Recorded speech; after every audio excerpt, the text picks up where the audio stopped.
Welcome back to Inside Criminal Minds, the series dedicated to dissecting the actions of the Behavioral Analysis Unit catching serial killers. If you're new to the series, there's a link in the description to catch you up. This episode begins with Gideon listening to classical music when they cut to the team going over a couple on death row. One is Sarah Jean, who apparently killed her son, the other being Jacob, who we know killed at least 13 people. The warden goes over the rules with Sarah, and she requests to see the moon. However, that's against the rules. As the team enter the prison, they see multiple women trying to look like Jacob's victims. There's 12 of them in total, which kind of makes sense, because the news has only broke on the original 12, but even before the team got here, they found a 13th victim, and later on in the episode, we'll find a 14th victim. Now, it is interesting that the writers made this distinction because there's 12 victims, 12 fangirls,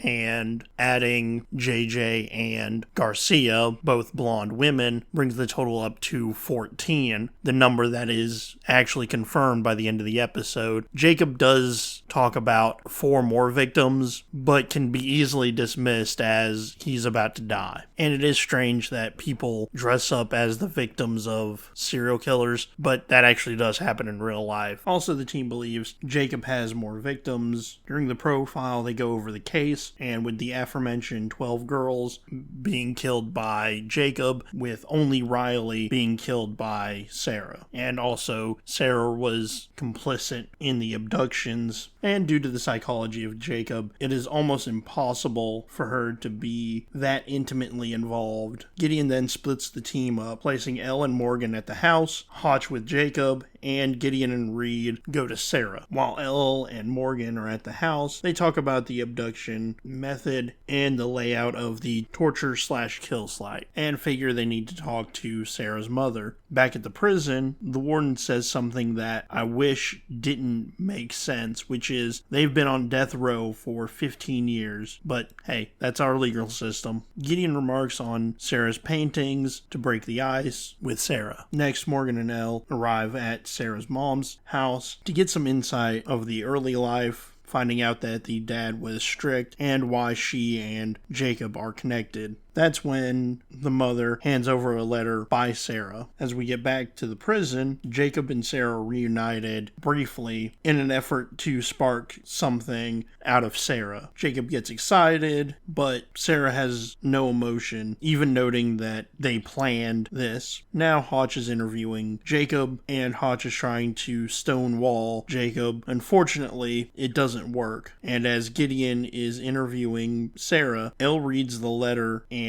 Gideon and Reed finally get a reaction from Sarah, and she is remorseful of her actions, or rather the inaction of that, resulting in the deaths of the victims. Next, Reed goes over why Jacob kills alone and that Sarah might be completely innocent. That forces Gideon to work on pinning Riley's murder on Jacob. And JJ has an idea to throw Jacob a curveball because she looks like his victims, and they all strike up a deal after JJ proves her intimidation. JJ agrees to let Jacob smell her hair, even though Hotch advises against it. JJ deals a hand of poker. Jacob incorrectly assumes he's won, but Hotch shows a full house, and Jacob lies saying there isn't any more bodies, which makes Hotch counter with a lie about Sarah Jean getting a stay of execution, which angers Jacob to reveal a burial site, which gets Morgan and Elle to investigate, and they find a body under a gazebo. Meanwhile, Sarah asks Gideon about his family and why he isn't married, also asking about his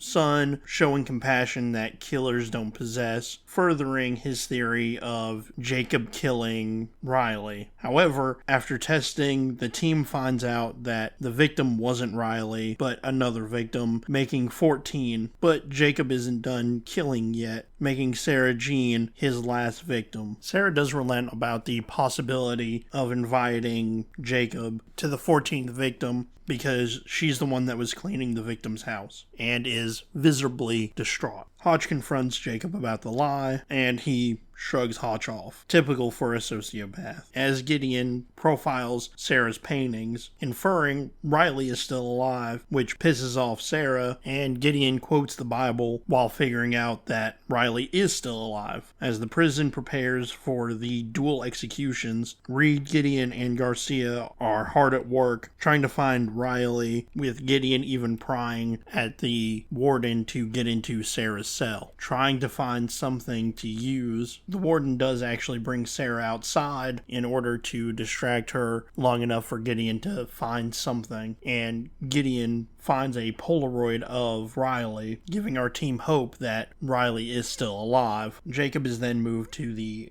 execution chamber, where he does actually confess to more murders. However, the warden doesn't really care, but just as Jacob is about to be executed, Hotch runs in and shows the picture of Riley to antagonize Jacob just before his last moments on Earth. Gideon is pleading Sarah about Riley's whereabouts, and Sarah is still holding out. However, Gideon is still looking for Riley's location, and using their profiling techniques, the team find Riley. Gideon is trying to save Sarah, but Sarah knows that the ramifications of people discriminating against Riley because of his parents. Gideon then has to make the most critical decision he's had to make in this series by allowing Sarah to die so Riley can live. And even though Morgan and Elle do find Riley, Gideon waves them off, forcing Sarah to be executed. And with all the time they had together, Sarah requests that Gideon be the last thing she sees. After Sarah's death, we flash back to Gideon at the concert, listening to Riley play the classical music. This episode was an amazing way to force viewers to think. Also, I did touch on this a little bit, but Sarah, basically anytime she saw somebody, she would ask them about their families. She asked Reed about how proud his mom is, and the warden about his children, signifying that she always put family first. Also, Jacob was an interesting character, trying to outsmart and outplay the FBI, and that leaves us with the ending. Gideon had an insanely difficult choice to make. On one hand, Sarah lives, but Riley becomes ridiculed